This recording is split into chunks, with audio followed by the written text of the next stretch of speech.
Why, hello and welcome everybody. It is Pohx again. So today we're going to go ahead and talk about my Blade Vortex character that I've been playing for the past couple of days as well. All the other characters are doing well and fine except for the Ice Trapper he ripperonied a while ago. Anyway, I want to go ahead and explain to you guys Blade Vortex because it's a really cool skill, even though, you know, some people may find it boring, you know, running out of Righteous Fire and etc. So I wanted to give you guys a little glance at my skill tree. I don't think it's really too far off what normal Blade Vortex builds do. I don't really know for sure. You know, I don't really look at too many guides.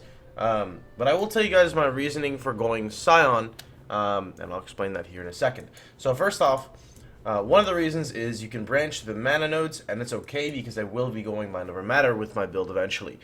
So that's actually not necessarily bad, and I get the AoE and the Jewel. So the purpose for me going Scion is I can go Berserker and I can go Raider. Berserker gives 1.5% global leech, which will actually work to Chaos as well to mitigate reflect damage. 5% increased damage taken, which is negated because you're playing a melee skill, so you have Fortify. 25% attack and cast speed if you've taken a savage hit, kind of just a bonus, and 10% more damage. Raider gives you 2% dodge, 25% chance to avoid status element.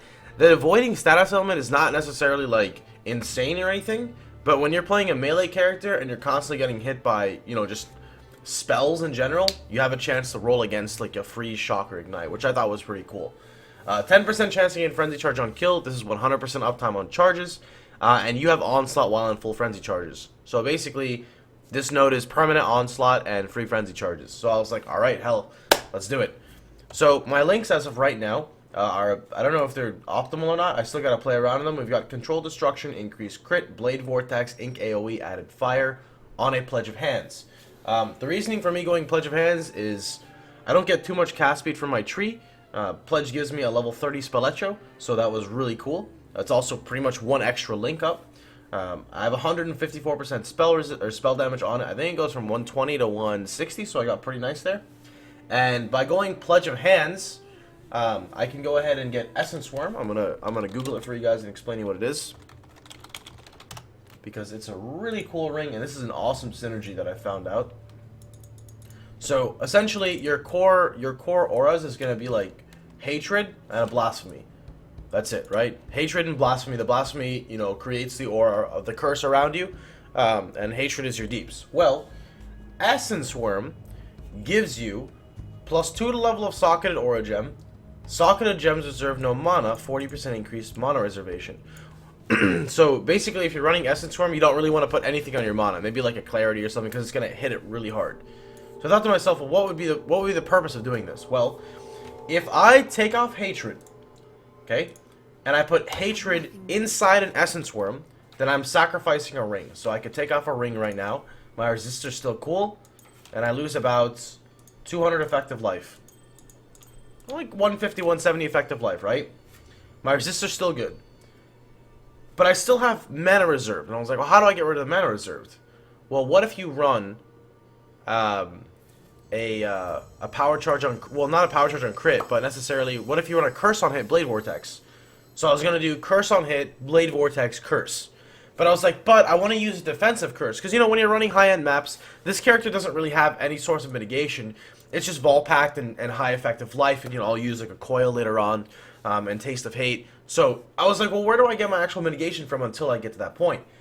So I was like, okay, let's run Enfeeble. How do you run Enfeeble? Well, since you're using a staff, you have a 6-link here. Well, potential 6-link. Which means your chest piece is open to be linked as well. Which means I could realistically use, and this might be a little edgy for you guys, so I'm sorry, but we could use Power Charge on Crit, Blade Vortex, Increased Duration, Curse on Hit, and Enfeeble. So literally, I can have a Blade Vortex that is a Power Charge on Crit setup and a Curse on Hit, unless both of them don't work at the same time. And I was like, wow, that's really fucking interesting. So this character right now, I have a belly on. I'll swap to a Coil some other time. But I'm on the road to like 7k effective life? No, like it's like 6.5k just life. And we still have to grab the life node right here.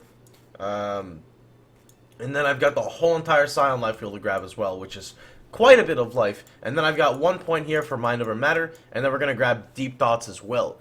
And that's going to put us to like easily 2,000 plus mana, and this will put us to easily 6,000 plus life.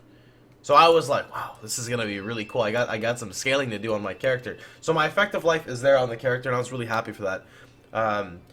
I definitely plan on running Vol Grace, and Vol Haste. Vol Haste I'll pretty much use for bosses. Vol Grace, anytime I get into a Piranha's box, you pop Vol Grace, increase duration. You've got a little bit of skill effect duration from the tree. You've already got the dex, so you're good. It's literally just free dodge and spell dodge. Flask setup, this is really important. I'm going to use it at Zuri's Promise. Now, the purpose for this is, 1, it's insane damage. 2, it gives you chaos damage. And chaos damage comes back as leech, because the leech you pick up from Marauder is global leech from Berserker. It's 1.5% damage leech his life. So that was something I thought that was pretty cool with the character. Leveling was a breeze in a tabula rasa. You just, pretty much just zip through. So once I get the currency to afford an Essence Worm, I will gladly put that Essence Worm on, because I feel bad, because I've been throwing this belly around from my Dual Spark character over to my Lightning Striker, and now it's over to this character. This belly is just being thrown around. So I'm going to show you guys a quick Dried Lake run. Nothing too fancy, I'm level 73, so Dried Lake is still where most people are, I guess. And this is without Mind Over Matter right now. Now, some other things I want to throw on, again, is you want to use an Zuri's Promise. You also want to use a Taste of Hate. Taste of Hate is by far one of the best in slot flasks you can get. Then I'm definitely going to use a, what is it called? Forgot what it's called. I'll show you guys the permanent onslaught here. It's already on. You can see, just walking, I'm at 57% movement speed with no flask on. What is it? The Basalt, is it called Basalt Flask? The physical mitigation is definitely something you want to throw on as well, because you're trying to help counteract your Reflect. So I'm probably going to replace a Granite with a Basalt Flask and just keep it up 100% time. Or I won't, and I'll just use a Granite Flask, like an Iron Skin of not reflexes, whatever it's called, of Adrenaline. No, fuck. What is it called? Surgeons. There we go. Now, the Red Blade Vortex is currently my power charge on crit setup, which I don't really need because I'm running Assassin's Mark, because I'm not really too scared of Dried Lake. I'm not really sure again what I want to do with my links, because I feel like I don't have enough duration on my tree. I mean, maybe I do. I'm not really too sure, but I feel like if I drop maybe Added Fire for increased duration or Controlled Destruction for increased duration, because I don't have much crit. I'm using Pledge of Hands. Pledge doesn't give too much crit. I think I'm like 50%. Let me see. I am 45% crit chance, not including the Assassin's Mark on them. That's not too much. It's not, unfortunately, going to get much higher than that unless I decide to go for the Doomcast all the way over here.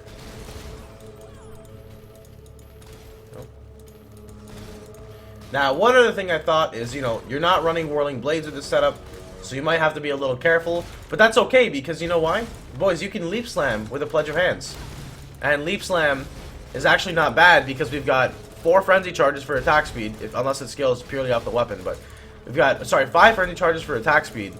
And we've got Permanent Onslaught, which I know you don't see the Onslaught buff, but it is there. Just Raider doesn't show the buff. So I can even properly Leap Slam and actually get it. Now, the other cool thing about Leap Slam is while you're traveling, you're still hurting the monsters. So sometimes if you kill too fast, you won't get the Leap Slam buff. And since you're scaling AoE, Leap Slam is really easy to hit a target. So that's the character that I've built currently. And I'm super stoked for it. I think there's going to be a lot of fun scaling to do with it. I gotta run like a Vol Lightning Trap. I'll probably put Vol Lightning Trap inside my Essence Worm because it's an unset. And just a lot of fun to play with really on the guy. So what I decided to do first, in terms of leveling, and bandits, bandits were Oak, Kill, and then Creighton. So that's Help Oak in Normal, Kill in Kill All in Cruel, and Help Creighton in Merciless. I decided to grab Harrier first, and then I got this little jewel here. Oh yeah, my jewels all suck ass too, so I have so many jewels to get. But I've got a shitty-ass Cobalt Jewel here. Let's see, Survival Instincts as Opiop Kappa. And then I just decided to branch out right here through Shaper, hit Templar AoE, grab Witch AoE, then grab Scion AoE, Skill Effect Duration, and Blade Vortex was a breeze from there. And then you just fill in the rest of the tree. So, I'm pretty stoked again. I need to see exactly how this build's going to work. 6 linking would be pretty obnoxious too, but I don't think we're going to worry about that this second exactly. Right now, it's swapping out my flasks. I think I'm going to run like 1 life flask. Not even. Maybe I won't even run a life flask. Maybe I'll run like a hybrid mana flask, because you definitely want a mana flask if you're doing a mind over matter build with the full mana pool. So we'll see exactly what my setup's gonna be. It might be like life flask, hybrid flask, and then like roomies at Ziri's Promise and Taste of Hate. I don't really know yet. You know, we'll have to see. We got a lot to work around with. Anyway, I'm out for now. Hope you guys enjoyed the video. If you guys have any questions, of course, please drop them down below. Remember, if you want to see this character's gear and whatnot, I'll just hover over here shortly. Just go ahead and look at my profile on Path of Exile. Just go to my stream, type !my profile, and look at the character Pohx Vortex, and it is all linked for you right there. Again, I hope you guys had a wonderful time, and I'll see you guys all tomorrow. Thank you so much, boys.